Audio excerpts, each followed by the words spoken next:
रात के 11 बजते ही सुनीता दबे पांव अपने कमरे से बाहर निकलती है और धीरे धीरे दबे पांव अपने भतीजे आर्यन के कमरे में जा कर के पहुँचती है और आर्यन का दरवाज़ा पहले से ही खुला होता है।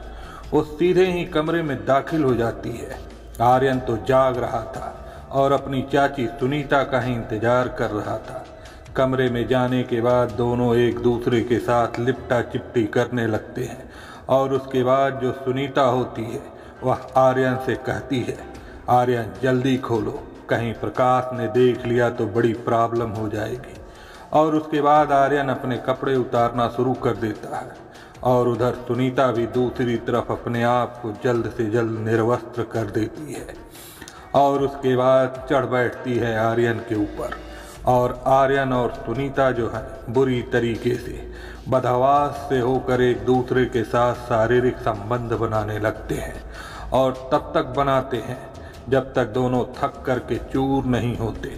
उसके बाद जब दोनों एक दूसरे की बाहों में लेटे हुए होते हैं तो सुनीता जो होती है आर्यन से कहती है कि यार आर्यन, अब तेरे साथ करने में वह मज़ा नहीं आ रहा है जो तू मुझे पहले दिया करता था। इस पर आर्यन जो होता है अपनी चाची से कहता है, चाची अगर आप कहो तो कुछ दूसरा इंतज़ाम करूं। चाची कहती है, क्या इंतज़ाम करेगा? अगर आप कहो तो अपने दोस्त को ले आता हूं। इस पर सुनीता नाराज़ होने की बजाय आर्यन से कहती है, भरोसे का आदमी तो है ना, कहीं इधर की उधर तो नहीं करेगा? इस पर आर्यन कहता है, नहीं चाची, मेरा खास दोस्त है, बात घर से बाहर नहीं जाएगी। इस पर सुनीता कहती है, ठीक है तो फिर कल ले आ। और उसके बाद दोस्तों, अगले दिन आर्यन जो होता है रात को अपने दोस्त को लेकर के पहुंच जाता है सुनीता के कमरे में। और उसके बाद इस कहानी में, इस घटना में जो होता है दोस्तों, काफ़ी चौंका देने वाला होता है। कहानी में अंत तक बने रहिए, बताऊंगा पूरी घटना विस्तार से। नमस्कार दोस्तों, मैं विवेक पंडित आपका अपने चैनल क्राइम स्टोरी बाय विवेक पर हार्दिक अभिनंदन, वंदन और स्वागत करता हूं। दोस्तों, आज मैं हाजिर हूं एक और सच्ची घटना लेकर। चैनल पर नए हैं तो सब्सक्राइब करना, बेल आइकन प्रेस करना और वीडियो को लाइक करना मत भूलिएगा। और कमेंट में ज़रूर बताना कि आपको कहानी कैसी लगी। तो चलिए कहानी शुरू करते हैं। रमेश चौधरी रहने वाला था हरियाणा के एक गांव का। फौज में नौकरी किया करता था। अभी 3 साल पहले ही उसकी शादी हुई थी। शादी जिस लड़की से हुई थी उसका नाम था सुनीता। रमेश की मां नहीं थी, घर पर सिर्फ पिताजी थे, रिटायर्ड स्कूल मास्टर। शादी बड़ी ही धूमधाम से की गई। सुनीता देखने में काफ़ी सुंदर थी, आकर्षक उसका शरीर था, आकर्षक व्यक्तित्व की वह धनी थी। रमेश तो जैसे उसे पाकर धन्य ही हो गया था कि इतनी सुंदर बीवी मुझे मिली है। अब कुछ दिन रमेश जो था वह वहाँ पर रहता है और उसके बाद वो ड्यूटी पर चला जाया करता था। अब फौजी है तो वह सीमा पर जा कर के अपनी सर्विस दे रहा होता है। घर में थे सिर्फ रिटायर्ड पिताजी और अब साथ में होती थी सुनीता। पिताजी अब अक्सर बीमार ही रहने लगे थे। इसी दरमियान 1 साल का वक्त तो गुजर गया था, लेकिन अब पिताजी की तबीयत थोड़ी ज़्यादा खराब रहने लगी थी और सुनीता अकेली वो सब कुछ हैंडल करने में असमर्थ महसूस करती थी खुद को। रमेश से जब इस बारे में बात की जाती है तो रमेश का एक भाई था, एक कजिन ब्रदर, वो उसका एक बेटा होता है जिसका नाम था आर्यन, जिसने इसी साल 12वीं कक्षा उत्तीर्ण की थी। रमेश जो होता है अपने उस भाई से बात करके आर्यन को ला करके अपने घर पर रखवा देता है और उसका एडमिशन यहीं पर करवा देता है कि ये यहीं पर पढ़ेगा और यहीं पर मेरे घर पर रहेगा, तो मेरे पिताजी की भी देखभाल होती रहेगी और उसकी जो पत्नी थी सुनीता, उसको भी सहारा हो जाएगा। अब इसकी व्यवस्था यहाँ पर रहने की कर दी थी रमेश ने। अब रमेश निश्चिंत था कि वो आराम से बिना किसी टेंशन के अपनी ड्यूटी कर सकता था, क्योंकि घर पर अभी पुरुष मर्द जो था वो घर में जो होना चाहिए वो इस वक्त मौजूद था। अब आर्यन वहाँ पहुँचा था रहने के लिए, तो कुछ दिन तो सब कुछ ठीक ठाक रहा। आर्यन कॉलेज जाता, कॉलेज से आ जाता, घर पर रहता, घूमने फिरने जाता। अब उसकी बाहर दोस्ती भी हो गई थी लड़कों से, वह दोस्त भी बना चुका था। लेकिन अब आर्यन जो था वह पहले से ही थोड़ा सा चालू पुर्जा था। वह सब कुछ उसे यह सब कुछ जैसे गंदी मूवी देखना, इस प्रकार से रहना। अब लड़के जैसे एक दूसरे के साथ रहते हैं। अब उसके जो दोस्त होते हैं अब उसे मजाक मजाक में कहा करते कि यार तेरे घर में तो बड़ा ही ज़बरदस्त माल है और तेरे चाचा भी यहाँ नहीं रहते, देख तेरे पास तो बहुत ही सुनहरा मौका है, चांस मार ले। और यही बात कहीं न कहीं आर्यन के दिल में घर करने लगी थी। अब आर्यन अपनी चाची को उसी नज़रों से देखने लगा था। इधर जो सुनीता होती है, सुनीता के अब 1.5 साल का समय बीत चुका था शादी को, लेकिन कुछ ही दिन वह अपने पति के साथ गुजार पाई थी। उसका पति जा चुका था अपनी ड्यूटी पर। इधर जब आर्यन इस प्रकार से अब थोड़ा थोड़ा बिहेव अपना चेंज करने लगता है, अपना इंटरेस्ट ज़्यादा दिखाने लगता है सुनीता में, सुनीता का बहुत ज़्यादा ख्याल रखने लगता है। दोनों ही अब काफ़ी घुल मिल गए थे। उसके साथ हंसी मजाक भी करने लगता है। अब हंसी मजाक धीरे धीरे जो है छेड़खानी पर आ जाती है। और अब सुनीता भी जो थी वो भी बहकने लगी थी। वो भी कहीं न कहीं आर्यन का साथ पाकर अब उस कमी को पूरा करने की सोचने लगी थी, जो कमी उसके पति के वहाँ न रहने से होने लगी थी। और एक दिन ऐसा होता है जब उसके ससुर कहीं बाहर काम से गए हुए होते हैं, तो आर्यन और सुनीता उस दिन घर पर अकेले ही होते हैं और साथ बैठ कर के टीवी देख रहे होते हैं। और टीवी में जब एक उस प्रकार का सीन आता है मूवी में, तो उससे दोनों जब गर्म हो जाते हैं और उसके बाद आर्यन जो होता है वो सुनीता की ओर देखता है, सुनीता जो होती है वो आर्यन की ओर देखती है।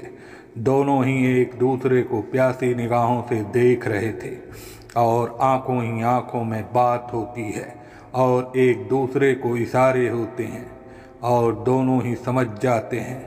उसके बाद दोनों जो होते हैं एक दूसरे से गले मिल लेते हैं और उसके बाद दोनों की जो सांसें गर्म होती हैं और जो फिर प्रोग्राम वहाँ पर शुरू होता है, उसके बाद दोनों रुकने का नाम नहीं लेते। और पहली बार वो था जो उसके घर में उस दिन उन दोनों के बीच शारीरिक संबंध स्थापित हो जाता है दोस्तों। और अब एक बार जो ये शारीरिक संबंध स्थापित हुआ तो अब दोनों की हर रात रंगीन होने लगी थी। बूढ़ा ससुर जब रात को खाना खाकर दवाई लेकर सो जाया करता था, तो कभी सुनीता जो थी आर्यन के कमरे में चली जाया करती थी, तो कभी आर्यन सुनीता के कमरे में आ जाया करता था। और ये दोनों प्यार का खेल बड़े ही इत्मीनान से खेला करते थे। पर कहीं न कहीं दिल में एक थोड़ा सा डर रहता था कि वो बूढ़ा ससुर घर पर सोया है, कहीं गलती से देख ना ले। अब ये काम करते करते 6 महीने का समय इन दोनों का बीत चुका था। रमेश जब भी छुट्टी लेकर 6 महीने में 3 महीने में कुछ दिनों के लिए घर पहुंचता था, तो उस समय आर्यन का और सुनीता का मिलना संबंध बनाना बंद हो जाया करता था। और उसके लिए जो आर्यन होता था तड़पता रहता था। खैर जो सुनीता थी उसकी तो प्यास रमेश बुझाता था, क्योंकि वह तो खुद इतने दिनों के बाद आया करता था, तो उसे तो फर्क नहीं पड़ता था। लेकिन आर्यन जो था वो थोड़ा सा असहज हो जाया करता था। लेकिन जैसे ही रमेश वापस जाता तो दोनों की प्रेम कहानी फिर से शुरू हो जाया करती थी। दोस्तों एक रात की बात है, जब इसी प्रकार से आर्यन पहुंचता है सुनीता के पास, और जब उस रात को जो सुनीता होती है कहती है कि अब तेरे में वो बात नहीं रही, तो अब मुझे उतना मज़ा नहीं दे पाता। अब पूरी तरीके से सुनीता जो थी खुल चुकी थी आर्यन से, तो आर्यन उससे कहता है कि अगर तुम कहो तो कुछ और इंतज़ाम करूं। और उसके बाद वो अपने दोस्त की बात कहता है। और सुनीता जो होती है भरोसे का आदमी है, ये सुनने के बाद उसे हाँ कह देती है। और अगले ही दिन आर्यन अपने दोस्त को लेकर के रात को उसके पास पहुंच जाता है। और उसके बाद दोनों मिलके वो जो है सुनीता के साथ शारीरिक संबंध बनाते हैं। और शारीरिक संबंध बनाने के बाद रात को वो दोस्त चला जाता है और ये दोनों भी अपने अपने कमरे में सो जाते हैं। सुनीता को अब उस लड़के का भी चस्का लग चुका था। अब वो लड़का भी आए दिन रात को पहुंचा करता था और कभी वो लड़का अकेला और कभी आर्यन और वो लड़का दोनों मिलकर के सुनीता के साथ शारीरिक संबंध बनाने लगे थे। और सुनीता भी जो इतनी ज़्यादा गर्म थी कि वो दोनों लड़कों को साथ साथ लेने लगी थी, झेलने लगी थी और उसे इसमें किसी भी प्रकार की कोई आपत्ति नहीं थी। लेकिन इधर कुछ दूसरा ही गेम चल रहा था जो कि सुनीता नहीं जानती थी। आर्यन जो था अपने दोस्त से अपनी चाची के साथ संबंध बनवाने के पैसे लिया करता था, जिस बात की जानकारी भी नहीं थी सुनीता को। और एक रात को बातों बातों में वो लड़का होता है उसके मुंह से बात निकल जाती है और उस रात को सुनीता को यह बात पता चलती है। तो उसके बाद वह उस लड़के के जाने के बाद आर्यन और सुनीता के बीच में बहस होने लगती है। और उसके बाद ये जो राज था ये खुल चुका था। आर्यन जो होता है वो डरता नहीं है, सुनीता से कहता है चाची जो हुआ भूल जाओ, भूल चूक गलती माफ़ी, आगे से ऐसा नहीं होगा। आगे से जो भी पैसे मैं लूँगा उसमें आपकी भी हिस्सेदारी होगी, दोनों पार्टनर बन कर के काम करेंगे। सुनीता इतनी ज़्यादा गिर चुकी थी कि अब इस चीज़ के लिए भी उसे कोई गुरेज नहीं था। वो इस चीज़ के लिए भी तैयार थी कि मज़े के मज़े होंगे और पैसे के पैसे मिलेंगे। अब इसके बाद जो ये आर्यन होता है, अब ये नए नए लड़कों को लेकर के घर पर आने लगता है। पैसे लेकर के अब सुनीता उनके साथ संबंध बनाती है और अब ये दोनों मिल कर के पैसे भी लेने लगे थे। धीरे धीरे यह बात इस इलाके में फैलने लगती है। रमेश का एक दोस्त उस गांव में रहा करता था जिसकी काफ़ी दिनों से नज़र थी उसकी पत्नी पर। और एक दिन वो दिन में वहाँ पहुँचता है और उसके साथ थोड़ी सी छेड़खानी बदतमीजी करने लगता है। तो सुनीता जो है उसे झिड़क देती है और उसे वहाँ से भगा देती है। वो खून का घूंट पी करके वहाँ से चला तो जाता है, लेकिन उसकी नज़र अब सुनीता पर बनी हुई थी। दोस्तों, इसी बीच एक घटना ऐसी हो जाती है कि एक रात को जब ये दोनों लड़के गुल्ली डंडा खेल रहे होते हैं सुनीता के साथ, तो ना जाने कैसे उसके ससुर की नींद खुल जाती है और वो जाग जाता है और इनका सारा तमाशा वो देख लेता है। और उसके बाद वहाँ पर हो हल्ला मच जाता है। वो लड़का तो भाग जाता है। ससुर जो होता है आर्यन को और जो सुनीता होती है दोनों को खूब खरी खोटी सुनाता है और अब वो अपने बेटे रमेश को बताने की बात करता है। और जैसे ही वह फ़ोन उठाकर रमेश को फ़ोन लगाने लगता है, सुनीता जो होती है उसके हाथ से फ़ोन छीन लेती है और आर्यन को इशारा करती है।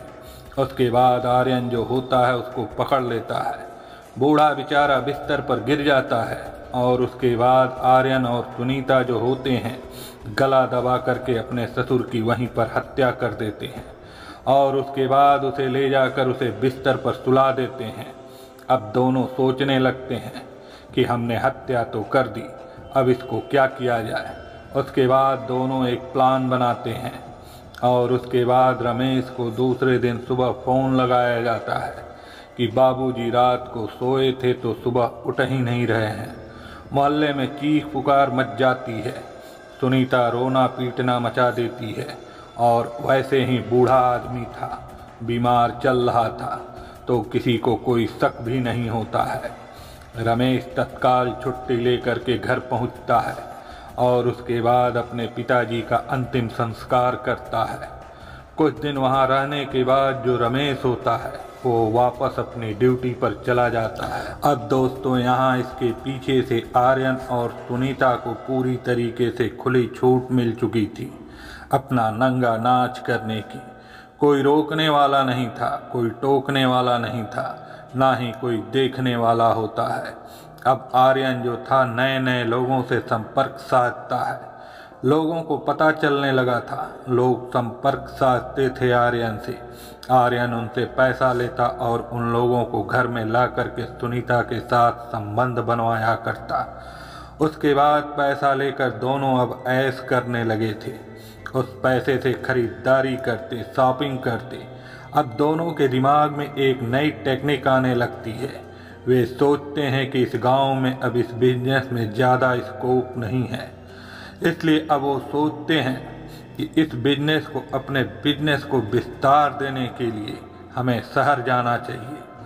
अब वो रमेश की जानकारी के बिना गुड़गांव में एक कमरा किराए पर लिया जाता है।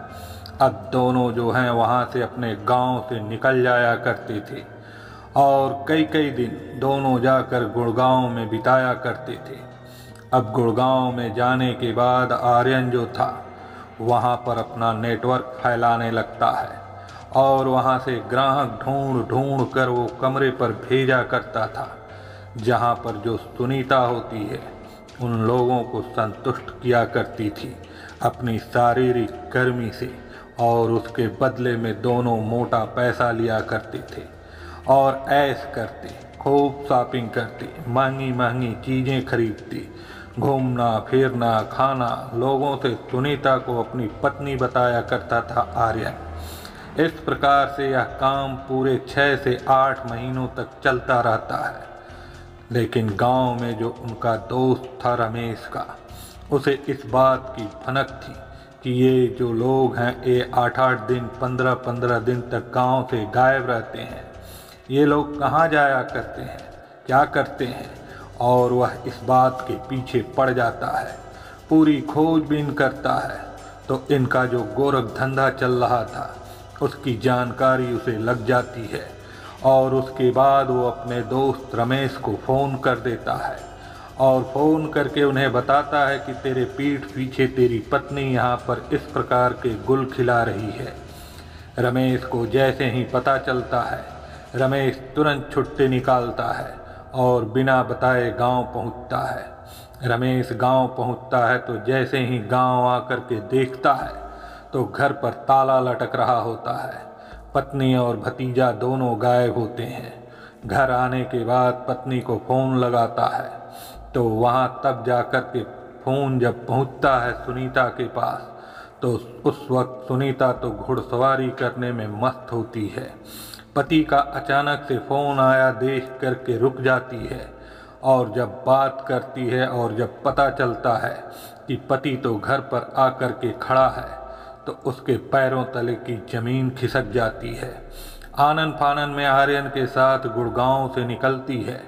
गांव जाकर के घर पहुंचती है तो चेहरे पर डर और परेशानी के भाव साफ झलक रहे होते हैं। पति को तो सब कुछ पहले से ही पता था, लेकिन वो ऐसा बिहेव करता है जैसे उसे कुछ जानकारी नहीं है। उसके बाद वो 2 से 3 दिन तक शांति से उन लोगों के साथ रह रहा होता है और एक रात वो क्या देखता है, वह सोने का नाटक करता है। तो उसके सोने के बाद उसकी पत्नी सुनीता जो है चुपके से उठ करके कहीं जा रही है। कुछ देर के बाद जब वह जा कर के देखता है तो वो आर्यन के कमरे में उसी वक्त पूरी नग्न अवस्था में हो कर के आर्यन के साथ जो है दोस्तों वो संबंध बना रही होती है। वह तुरंत दरवाजे को लात मारता है। दरवाज़ा एक झटके के साथ खुल जाता है और उसके बाद वो जो होता है सुनीता पर और आर्यन पर लातों और घूंसों की बरसात कर देता है दोस्तों। लेकिन अब इस प्रकार से जब भांडा फूट चुका था और ये दोनों पहले से अपराधी बन ही चुके थे, ये एक खून पहले भी कर चुके थे, तो इसके बाद ये जो दोनों होते हैं, यह भी जो रमेश होता है इसके ऊपर हमला करने की, उसे मारने की ये लोग उसी प्रकार से कोशिश करते हैं। जब रमेश और सुनीता की बहस हो रही होती है तो उसी का भतीजा आर्यन पीछे से कोई भारी चीज उठाकर रमेश के सिर पर दे मारता है, जिससे रमेश का सर फट जाता है। वो पूरा खून से नहा जाता है और उसके बाद वो दोनों इस पर हावी होने की कोशिश करते हैं, लेकिन रमेश फौजी था दोस्तों, ऐसे टट्टुओं के कब्जे में कहाँ आने वाला था। वो उठाकर दूर फेंकता है सुनीता को और आर्यन को ऐसे मुट्ठी में दबाता है कि आर्यन छटपटाने लगता है। और उसके बाद रमेश दोनों को ही कमरे में बंद करके सीधा घर से निकलता है और सीधा लहूलुहान हालत में थाने में जाकर के पहुंचता है और वहां जाकर इन दोनों के खिलाफ कंप्लेन दर्ज कराता है। पुलिस एक फौजी के साथ हुई इस घटना को लेकर काफ़ी गंभीर होती है, तुरंत हरकत में आती है और आकर के कमरा खोलकर इन दोनों को तुरंत हिरासत में लिया जाता है। थाने ले जाकर के पूछताछ की जाती है और जब कड़ाई से इनसे पूछताछ की जाती है तो वो बात भी निकल कर के सामने आ जाती है कि वो जो रमेश के पिताजी थे, बुजुर्ग आदमी, वह भी कोई सामान्य मौत नहीं मरे थे। उनको भी इन लोगों ने इस प्रकार से ही मारा था क्योंकि वो इन लोगों के राज जान गए थे। दोस्तों, पुलिस दोनों पर संबंधित और विभिन्न धाराओं के तहत मुकदमा दर्ज करती है और इन्हें वहां से जेल भेज दिया जाता है। दोस्तों, एक औरत ने अपने सिर्फ हवस और पैसे के लालच के चक्कर में जिंदगी को नर्क बना के रख दिया। उस बूढ़े इंसान की जान ले ली, अपने पति के, फौजी पति के, जो सीमा पर रात रात भर जाग कर देश की रखवाली करते हैं, और यहाँ उसके पीछे वो इस प्रकार के गंदे और घिनौने काम कर रही थी। दोस्तों, उनके कर्मों की सज़ा उनको मिल गई। रमेश के सर पर से बाप का साया उठ गया और पत्नी इस प्रकार की बेवफा और गंदी हरकत करने वाली निकली। दोस्तों, तो ऐसी घटनाएं जो हैं समाज में होती रहती हैं, सजग और सावधान रहने की ज़रूरत है। दोस्तों, आपको यह स्टोरी कैसी लगी कमेंट में ज़रूर बताइए और आप सजग रहिए, सावधान रहिए, अपना और अपनों का बहुत ख्याल रखिए दोस्तों, क्योंकि सावधानी सुरक्षा होती है। मिलते हैं एक नई घटना को लेकर नए वीडियो में। तब तक के लिए नमस्कार, धन्यवाद, जय हिंद।